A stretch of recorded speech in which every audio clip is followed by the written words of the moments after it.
episode of the B-Movie Club. I'm your host, Kevin. This week we'll be discussing the 1983 action martial arts classic, Lone Wolf McQuade, starring Chuck Norris and David Carradine.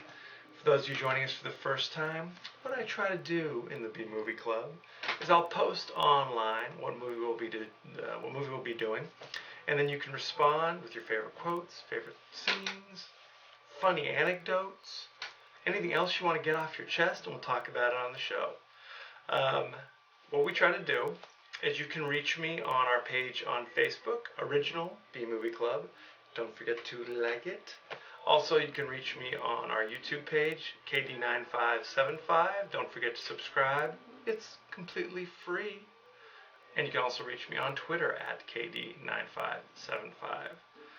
Lone Wolf McQuade.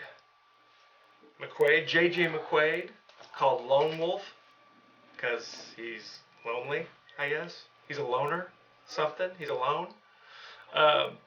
He is a renegade Texas Ranger. Renegade in the sense that he doesn't follow the rules. He doesn't go by the book. Okay? He does his own thing. Okay? He's a Texas Ranger who comes across the path of a gun smuggler bringing stuff up from Mexico, played by David Carradine. His name's Raleigh Wilkes, which is kind of an interesting name. I don't know. I guess if you're a villain, you gotta have kind of an interesting name. So basically, he comes across the plot to smuggle the guns. David Carradine, who you might remember from Kung Fu, he's a villain. Obviously, there aren't many friendly, nice gun smugglers. I guess there could be. I don't want to besmirch the entire group of gun smugglers out there. Some may give it to charity, have beautiful singing voices. I don't know. Basically, David Carradine realizes that Chuck Norris is a problem to their issue here. So he has to deal with them. Okay? Interesting thing about Lone Wolf McQuade, very early on, he says, I don't have partners. I work alone. But then very early on, they saddle him up with a young, kind of youthful partner. And throughout the entire movie, he has a partner. So I don't know if Lone Wolf is just it's an ironic nickname. You call a tall guy tiny. I don't know. This happens a lot. It can't be Lone Wolf because then it'd be kind of boring. He's just by himself, unless he talks to himself a lot. I don't know. Or he writes in a journal, or there's some voiceover going on. I don't know. So he's Lone Wolf, but he's got a partner. David Carradine, he one by one starts knocking off his friends. Again, he's a lone wolf, but he's got friends. I don't know. So one thing leads to another. At one point, Raleigh Wilkes shoots Chuck Norris, J.J. McQuade, and he's badly beaten. He's locked in his SUV and is actually buried alive in his SUV, which is a problem, as you might imagine. Chuck Norris quickly wakes up from his coma or whatever, pours a beer over his head, and turns on the supercharger of his SUV and just guns it, and miraculously, I might say, drives his SUV, buried, mind you, pushed into a pit and buried alive, out of the ground. Okay?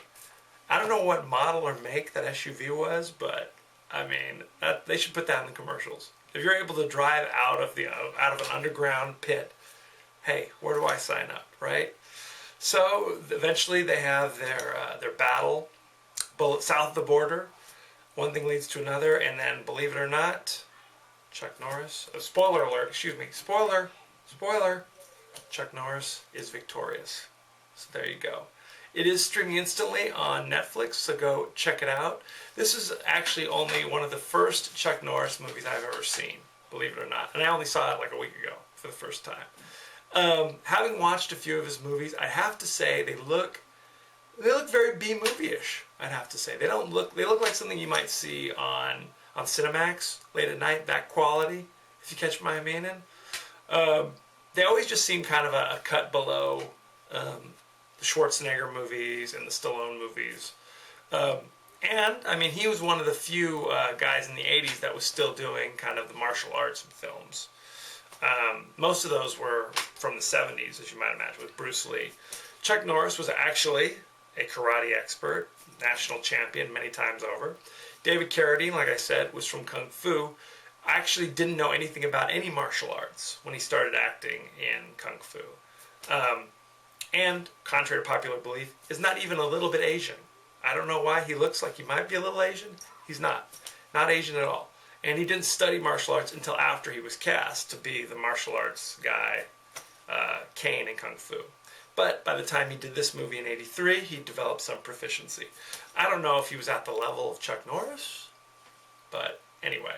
Interesting little thing. In the final battle between Raleigh Wilkes and J.J. McQuade, they refused to use stunt doubles, despite the producers' misgivings. They decided they were going to do all their own stunts. And because of this, at one point, Chuck Norris tells David Carradine, he says, hey, take it easy on those kicks. He felt David was kicking him a little too hard. And at one point, he kicked him, and they actually got into a fight, a real fight. I don't know if they just kept the cameras rolling or what the story is, but they brawled. What can I say? I don't know who was the victor. What happened? I hope it was Chuck Norris. He's the star of the show after all. Things happen, okay? I like Chuck Norris movies, even though I think they're kind of cheesy at best, but they're all really cheesy. He kind of established himself as being kind of his own guy. I mean, you didn't see a lot of action heroes with the big, bushy beards. I don't know, like Grizzly Adams kind of thing. Interestingly enough, as we know, 10 years after this movie came out, he started a TV series called Walker, Texas Ranger, where he plays kind of the renegade Texas Ranger. And it was meant to be kind of a spin-off of the movie, which did very well, or reasonably well in the theaters, and actually got high reviews from critics. And they actually got sued by Orion, who released the movie, saying, you know, you can't do it. You can't have Chuck Norris playing a Texas Ranger, or we're going to sue you, essentially. Especially, you know, if you're doing J.J. McQuade. We own the rights to all things McQuade, so you can't do that. That's why he became Walker, Texas Ranger, and not, I guess, McQuade and Friends? I don't know. So they managed to work it out, and they got, retroactively, they were allowed to have Chuck Norris play a Texas Ranger. So there you go. What else can I tell you about this movie? So originally, this script was written as a vehicle for Chris Christopherson. I don't think they would have had as many martial arts moves in it, perhaps. Maybe there would have been more singing with Chris Christopherson. I don't know. But when they got Chuck Norris, they said that if Bruce Lee had still been alive, they would have wanted him to play the David Carradine role, and they would have titled it The Rematch of the Century, because they were in Game of Death with each other like 10 years prior to this. But I don't know why they say that, because Bruce Lee had been dead for like 10 years. So who knows? Who knows what the story is?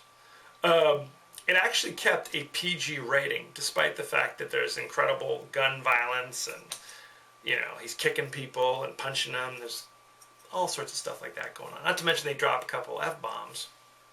It's PG. It's good for the whole family, evidently, they feel. So there you have it. I went on Rotten Tomatoes to find out the score for this movie, and they actually don't have one. Evidently, there aren't enough reviews for Lone Wolf McQuade. The movie came out in '83. What? Nobody's reviewed this?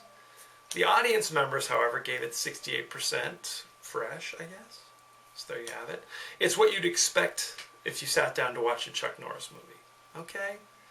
So, I enjoyed it. It's not my favorite action movie in the world. I still think Schwarzenegger movies, on average, are higher quality.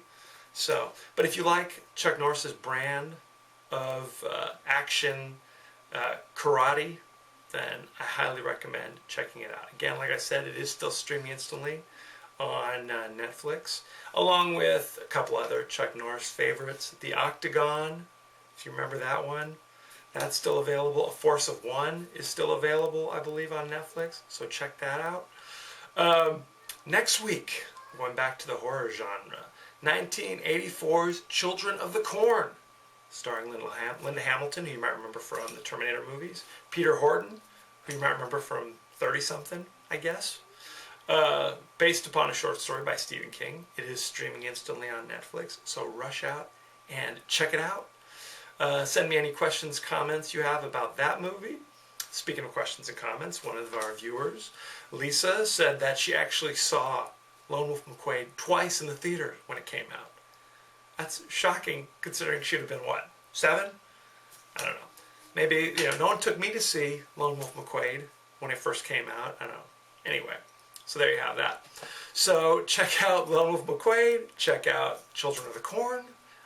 As a school teacher, I often refer to my students as the Children of the Corn. Don't tell the parents, I guess, right? Anyway, as you know, I end every episode with a totally out of context quote. And here it is. My kind of trouble never goes on vacation. Thank you, Chuck Norris. And thank you for joining us. Next week, we'll be doing Children of the Corn. Check it out. Let me know what you think. And spread the word, please. Tell all your homies, all your friends, relatives, strangers on the street, mild acquaintances, Facebook friends. Thanks again for joining us, and be well.